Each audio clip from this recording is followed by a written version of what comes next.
방금 제가 들려드린 노래에 이런 가사가 있습니다. 마음껏 웃고 꿈꾸고 사랑하자.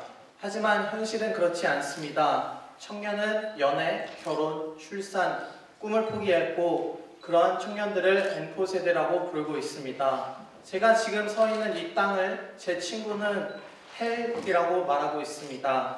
얼마 전 4년 만에 만난 고등학교 동창회에서 제 친구가 제게 이렇게 얘기했습니다. 나는 지방대를 다니고 있고 집에 돈이 없다. 당연히 백도 없다. 노력만 하면 될 줄 알았는데 그게 아니더라. 결혼하고 싶은 여자친구가 있는데 아직 취직을 못해서. 비단 그 친구만의 이야기가 아닙니다. 제 이야기이기도 하고 여기 계신 여러분의 이야기가 될 수도 있습니다. 그래서 오늘 청년들에게 기회의 열쇠가 될, 청년들과 함께 찬란한 대한민국의 청사진을 그려보고자 이 자리에 섰습니다. 바로 통일입니다. 역사를 살펴보면 바다와 육지를 잇는 나라는 막대한 경제성장을 이뤄냈습니다.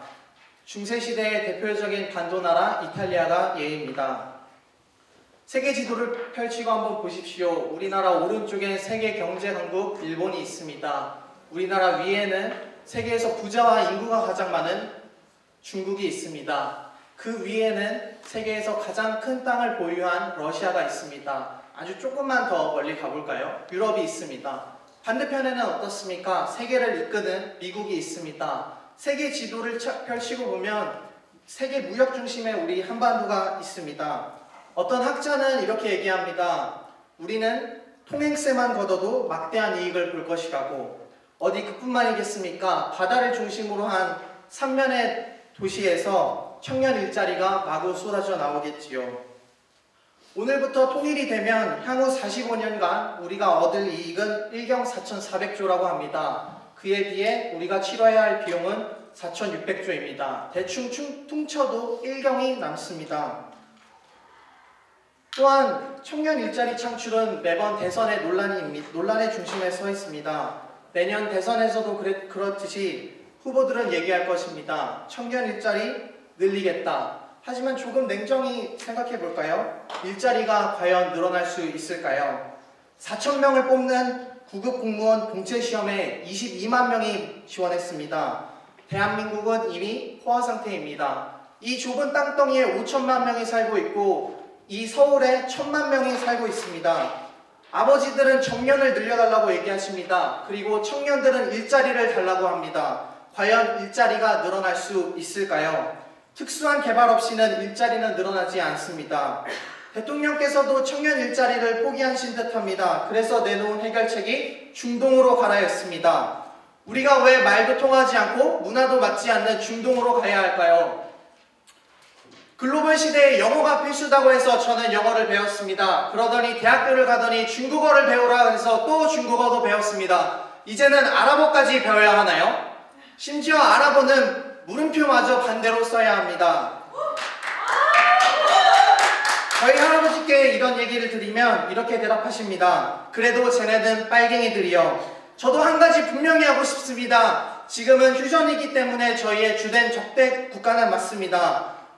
그래서 이 땅에 또다시 전쟁이 일어난다면 저도 목숨 바쳐 싸울 준비가 되어 있습니다. 하지만 싸워야 하는 꼭 필요한 전쟁이 있습니다. 동일노동에 따른 차별임금, 정규직과 비정규직, 기회의 불평등과 같은 반드시 싸워서 승리를 쟁취해야 할 전쟁이 있습니다. 하지만 분명한 건 죄 없는 청년들이 소수의 이익을 위해 목숨을 잃는 전쟁은 없어야 합니다. 얼마 전 저와 비슷한 또래의 두 친구는 다리를 잃었습니다. 이제 곧 총선입니다. 늘 그러했듯이 선거철이면 남북관계는 악화됩니다.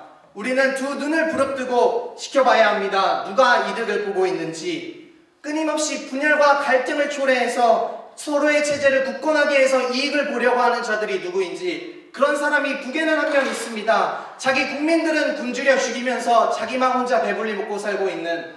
남한에도 한 명 있습니다. 청년 일자리 늘리겠다. 통일은 대박이다라고 얘기하면서 청년들에게서 기회의 땅을 앗아가는.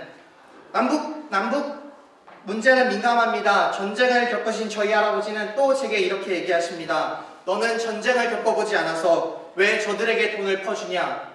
하지만 저희 할아버지도 늘 기도하십니다. 또다시 이 땅에 참혹한 전쟁이 일어나서 우리 청년들이 목숨 바치지 않기를. 여야 정치인을 막론하고 이렇게 얘기합니다.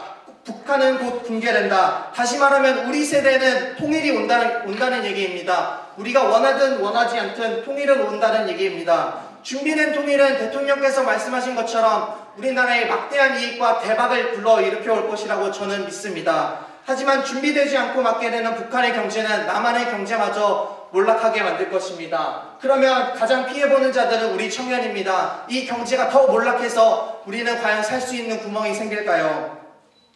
단군 이래의 최고 스펙을 자랑하는 청년들이 한반도의 미래를 함께 그려보기를 저는 희망합니다. 친구에게 제가 이렇게 얘기를 하면 친구는 또 이렇게 대답합니다. 통일? 그거 너무 진보적인 생각 아니냐? 너무 진취적인 생각 아니냐?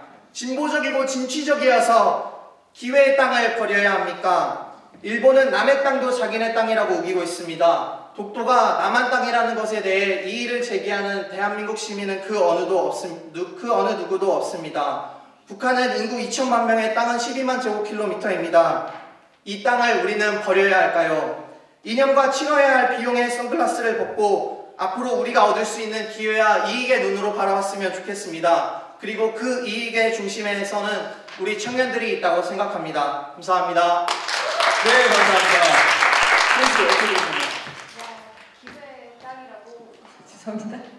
기회의 땅이라고 말씀하셨는데 정말 우리가 통일을 준비해야 되지 않을까 생각합니다. 네, 이번에는 조금 주제를 바꿔서 노동에 관한 청년들의 노동 현실